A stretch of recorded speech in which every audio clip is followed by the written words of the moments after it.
After the introductions with Sheriff Scott, we began to pore over the maps of the area. We also discussed the current situation of the search effort, and he updated me as much as possible. As he spoke, I jotted down the details on my notepad for future reference in my reports back to HQ. He told me that so far the searchers had covered a radius of around 2 miles from the Brand's residence. He informed me that as of now, no trail had been discovered leading away from where Alicia's stuffed frog was found. I asked if he would like me to join the search now, or to wait for after he reorganized the search parties. Actually, said the sheriff, I'd prefer if you helped with the questioning of the Brands and their neighbors. Well, sir, I responded. I had been instructed by my superiors to participate in the active search. You will soon enough, he countered. But first I need your help with this, okay? Sure, fine, I answered. As I trudged back towards the Brand's house, I heard a quick pitter-patter behind me. I turned to see Mark running up towards me. He waved to me and said, Sheriff wants me to go with you. I'll introduce you to the parents, he said. All right, I responded. We reached the entrance of the residence and Mark gave a light but authoritative knock on the door. As we stood there, I took in the outside appearance of the home. It was small and made of wooden slat siding. The bottom of it had a dirty, latticed enclosure around the crawl space underneath the structure. The paint on the sides of the house was old and chipped, revealing the bare, weathered lumber beneath. The deteriorating paint was a light blue, or at least it used to be. Now, stained and worn, it appeared almost a slate color. The door suddenly opened to reveal a middle-aged woman standing in the opening. She moved to the side to allow us to enter, quietly greeting us with a hello. As I entered, I brushed my shoes on the mat inside of the doorway, and then followed Mark to the living room. Any news officers? Asked the woman who I assumed was Mrs. Brands.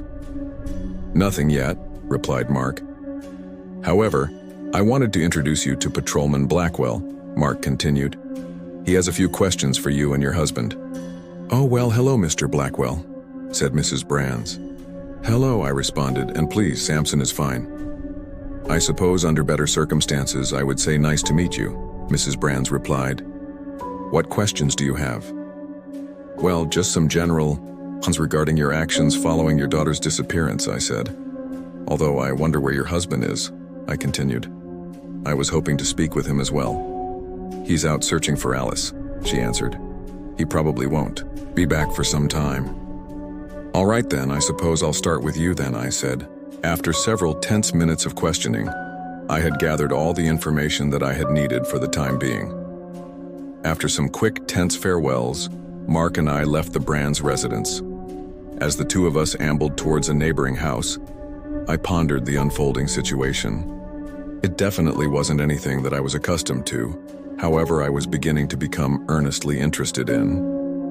I was starting to view this as not just an unfortunate order from my superiors, but as a real case, my first.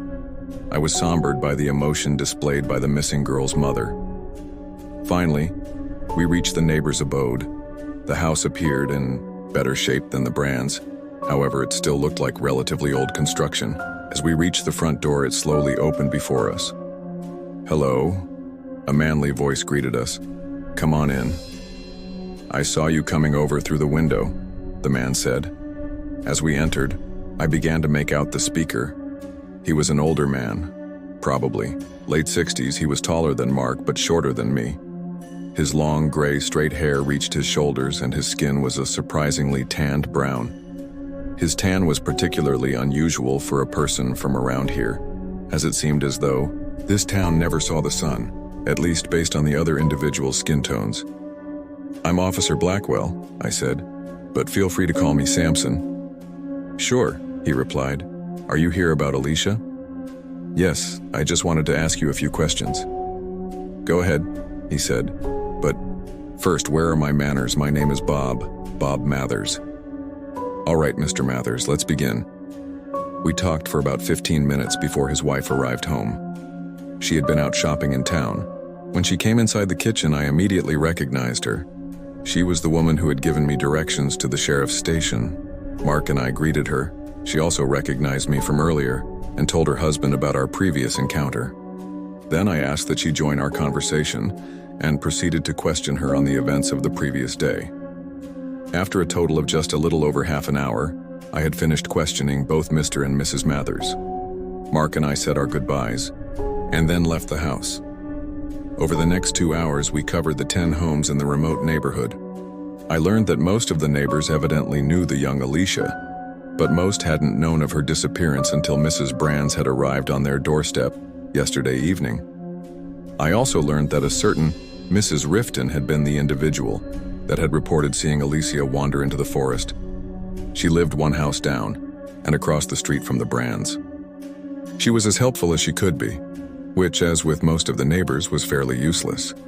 All I had learned was that Alicia was a kind, quiet child who enjoyed drawing, riding her small purple bicycle, and oddly enough, collecting leaves. She had never, according to everyone's memory, run off before or willingly disappeared into the woods. Having finished the questioning, I walked back to the search command station that was set up near the Brands' residence. I wanted to ask Sheriff Scott if I could finally join the search and get to be a real help. As I sauntered up to the plastic folding table, upon which the many maps, printouts, and organizational necessities for a search were resting, I heard it. Through a handheld radio resting on the table, I heard those words which I shall not soon forget. "We found her. We found Alicia. Come in. All teams. Come in."